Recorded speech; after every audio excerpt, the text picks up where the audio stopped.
From Scott Gustin, new D23 announces a gold member event that will include an exclusive viewing of Walt Disney A Magical Life in a panel featuring WDI. Tickets go on sale June 25th at $75 each.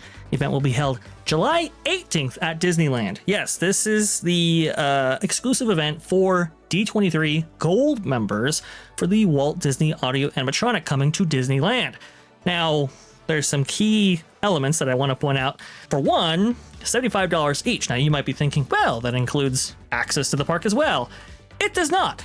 So if we actually go to the details page on D23, we can see right here that a park reservation and valid admission for Disneyland on the same date of the event experience, July 18th, are required for each guest ages 3 and older and are not included in the price of this experience. So you have to take into account your gold membership in order to pay for the exclusive ability to even be part of this event. That's one.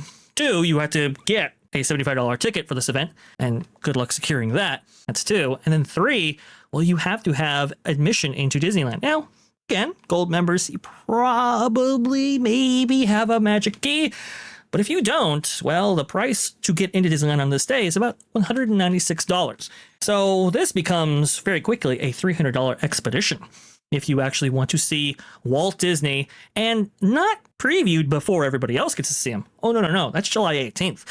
Walt Disney makes his debut on July 17th on Disneyland's birthday.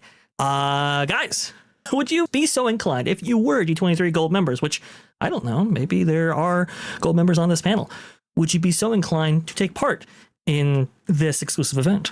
$300 to go see a thing that's going to be available in the park for everyone in a couple of weeks, essentially. The question is for how long, though? I mean, is this going to be Spectra Magic, or is this going to be like, the Main Street Electrical Parade? You have to remember at points in time, Disney has things that they thought they were going to be awfully proud of that they just quietly buried later on. And so, well, I'm going to say this. I have no interest in going. Maybe I have a magic key. Maybe I don't. Maybe I'm a gold member for D23. Maybe I'm a charter member. But I will tell you this. I'm not going. I wouldn't pay for it even if I were any of those things, because this will be in a place it doesn't belong forever. I just can't wait to hear him go. I just hope we never lose sight that it was all started by a mouse. And watch Ironheart on Disney Plus. And the hard facts. There you go. So Vash, I just Marvin said something, and I want to be clear on the timeline here. When does the attraction open? The attraction opens officially on July 17th, the birthday of Disneyland. This exclusive event is after that on July 18th. So this isn't a preview. This isn't a special once in a lifetime opportunity to see this before anybody else does.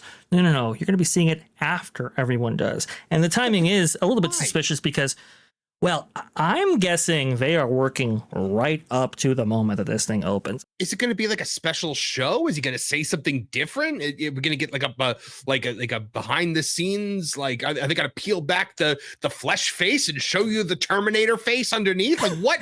Why would anyone do this? It's actually not quite that sophisticated, but sure. So MyShow actually put out an article talking about the Imagineers actually behind this project here, this being Tom Fitzgerald and Jeff Shaver Moskowitz, executive producer, Walt Disney Imagineering, and senior creative executive. And they talked about how, they've done meticulous research and even like the like his inner lining for his jacket was like poured over, and they wanted to get the details on his Smoke Tree Ranch logo just right. The exclusive thing here, Marvin, to answer your question, is apparently the Imagineers responsible for this will actually be there on hand. Perhaps maybe to answer audience questions. I'm not quite sure, but at least to kind of go over this project in I believe greater detail than might be available to anybody else looking at this. Does that maybe increase the value of this proposition? I've heard that Tom Fitzgerald mostly serves as kind of a pseudo celebrity tour guide for the company now. I was not under the impression he actually did Imagineering work anymore for the company.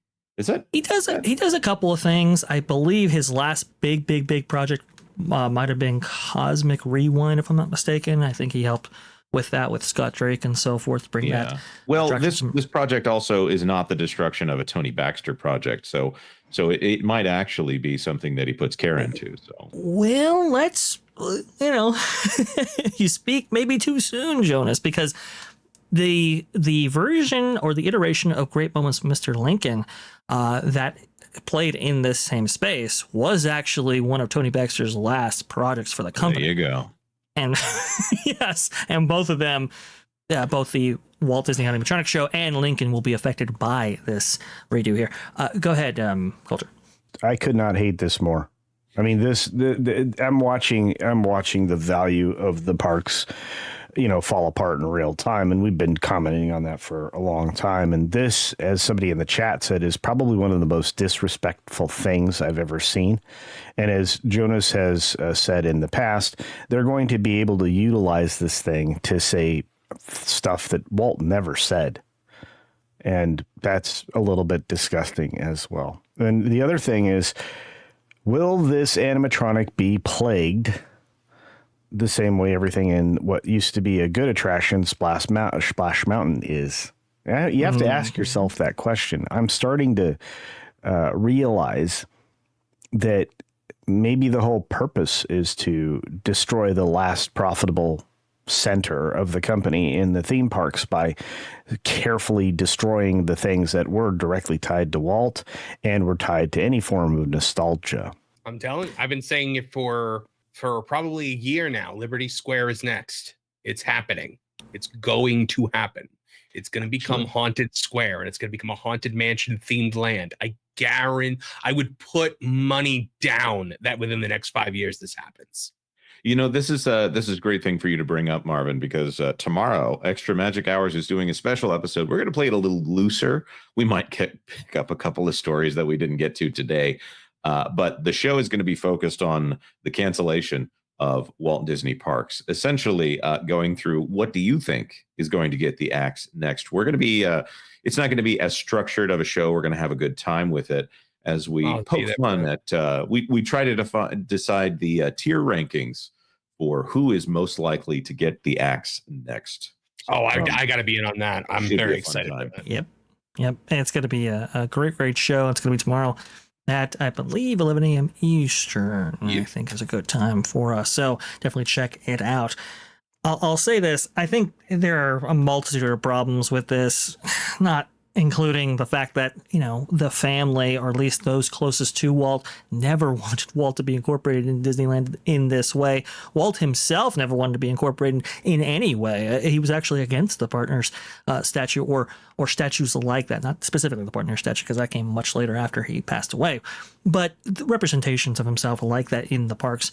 So to bring him to life in animatronic form is, it's not only going against Walt's wishes, it's not only going against his closest family's wishes, which, many of them no longer with us, unfortunately, but a lot of Imagineers even have actually spoken out against this. So it's like, I understand why maybe you would want to. Maybe it sounds really good on paper, but in practice, I don't know. I don't know if it's the route I would have gone. And Culture, I think you bring up some really great points. I mean, animatronics technology for Walt Disney Imagineering recently have been really, really lackluster, at least in terms of their reliability. Hey, maybe day one, they look great. They're moving smooth and they, have amazing actuation.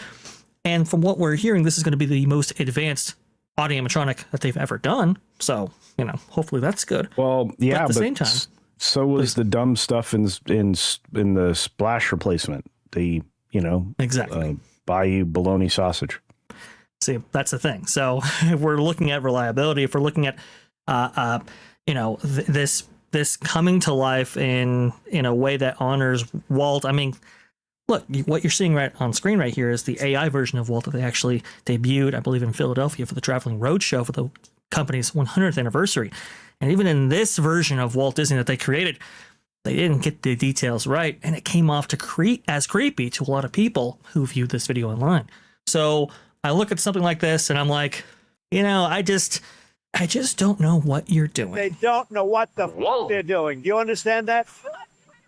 Battery tie, Brian. What are you doing on this show?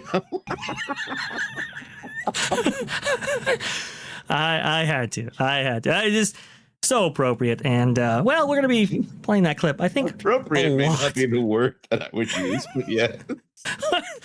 we're gonna be playing that clip a lot on later shows, I'm sure, because I don't know what they are doing. But maybe maybe the company can turn around soon. Go ahead. Vash, I will give you $1 to get rid of this clip of Colbert.